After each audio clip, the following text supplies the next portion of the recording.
Welcome again to this recap of the Radical Generosity series. Why is forgiveness tied closely to radical generosity? Well, when we hold back forgiveness with any person that hurts us intentionally or unintentionally, we are not responding out of grace or generosity.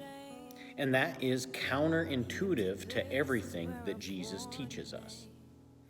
In Luke 17, Jesus said, "If your brother or sister sins against you, rebuke them, and if they repent, forgive them.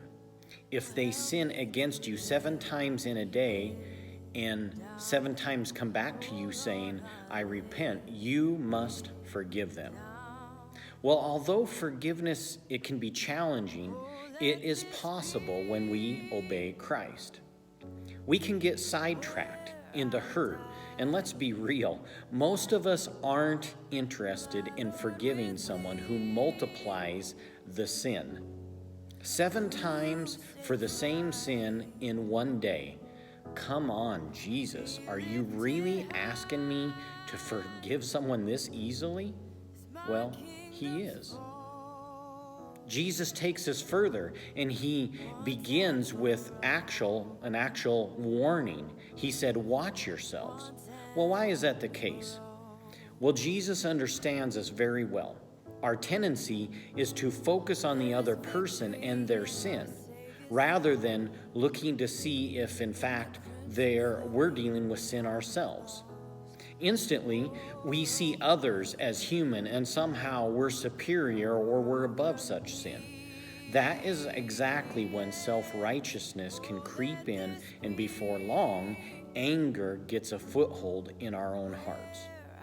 Pastor Timothy Keller said, "Anger will always tell you it's not anger." Well, that, friends, is why we need to watch ourselves. If we're not diligent, we too will become twisted with the hurts of others. And that's all because we fail sometimes to see our own sinfulness. We often expect people to give us grace, but in turn, we can harbor anger and resentment and then hold back forgiveness for others. That's why Jesus gives us this warning. Here's the point.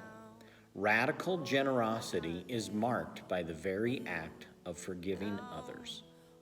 Let's be willing to look at the plank in our own eye before focusing on the plank in the other person's eye.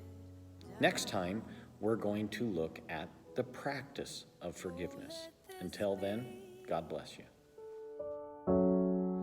Where I die